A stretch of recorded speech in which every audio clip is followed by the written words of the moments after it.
Well, at first it seemed outlandish, but the idea of putting abortion clinics on federal lands in red states is only gaining more traction as progressives like Elizabeth Warren and Alexandria Ocasio-Cortez are not letting up on the pressure on the White House to do something.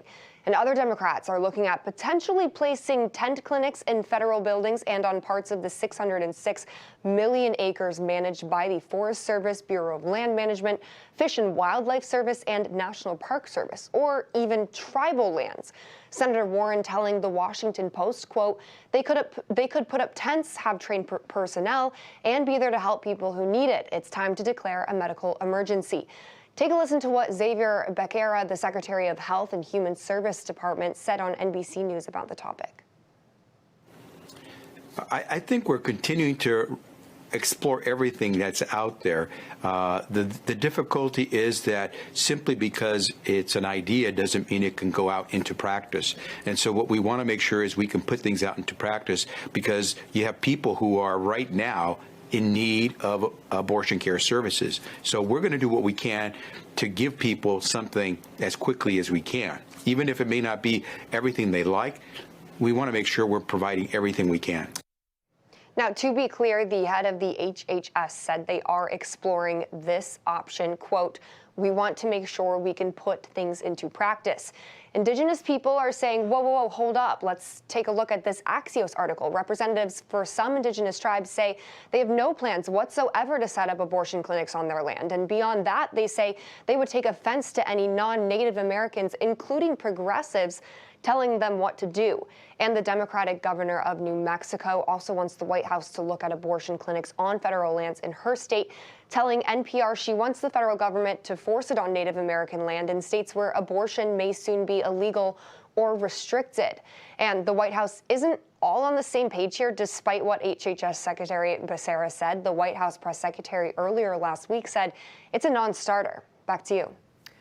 Christina Thompson in the newsroom with that story. Christina, thank you very much. Here with more is the House Oversight Government Reform Committee member, South Carolina Congresswoman Nancy Mace. Congresswoman, good morning to you. Welcome back to National Report. Thank you so much for taking the time. If I could just get your immediate reaction to that report we just heard. In your state of South Carolina, federal government owns about 4.6% of the state's total land. What do you think about these calls to put abortion clinics potentially on it? Well, I mean, the idea is just insane. In some of our national forests or nationally protected land, you're going to put abortion clinics on them. I mean, this is the Roe v. Wade, overturning of Roe v. Wade was something that was seen for decades, even by Justice Ruth Bader Ginsburg, even by Joe Biden, a number of others, even by Obama, right? And so the idea that they're going to put this on federal land just goes to show you how crazy Joe Biden is. And his administration and the progressive left, they have lost their minds over something that doesn't happen in most countries. If you look at socialist Europe, abortion is banned after 12 to 15 weeks on average, if you're even able to have an abortion in that country. And, you know, what they're losing their minds over is the extremities here. And I think you'll have about half the states that have some restrictions on abortion, half the states won't have any restrictions at all. Congress has a role here if they want to place restrictions or no restrictions on abortion as well. But because our country is so divided, it'll be very hard for progressives to get what they want, which is why they're looking at ways to work around the rule of law, work around the rule of the Supreme Court, and put this on federal lands if that's the case. In your state of South Carolina, there's a law which will go into effect restricting abortion starting around 6 weeks of pregnancy. We've heard from this administration and the president himself even openly call for a carve-out of the filibuster to potentially codify Roe, essentially ensuring a woman's access to abortion, making it legal to do so in all states across the country. What do you think about that cause, and do you see that taking place? It's hard to say. I think they might attempt it, but I doubt it will be successful. Obama had a supermajority. He had the Senate, he had the House, he had the presidency. He promised to codify Roe, and he did not. And so they've had the opportunity to do that.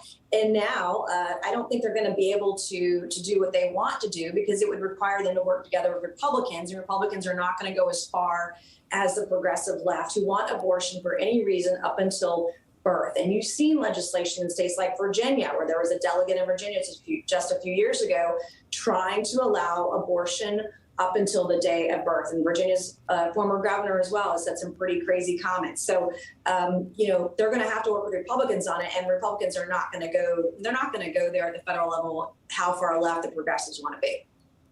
I wanted to ask you about another Supreme Court ruling that we got last week. It has to do with the EPA, essentially what sort of limitations they can set. Here's Senator Elizabeth Warren. She stopped by Seth Meyers and commented on it. Here's what she had to say. Of course. This is a Supreme Court that is basically out of control. And they have decided that they don't like the way that we have for decades now tried to deal with climate change. This has been a very pro-corporate court, and this is actually not the first decision in that direction. She's also called the court illegitimate. That followed the overturn of Roe. But Congresswoman, what do you make of the senator's comments there?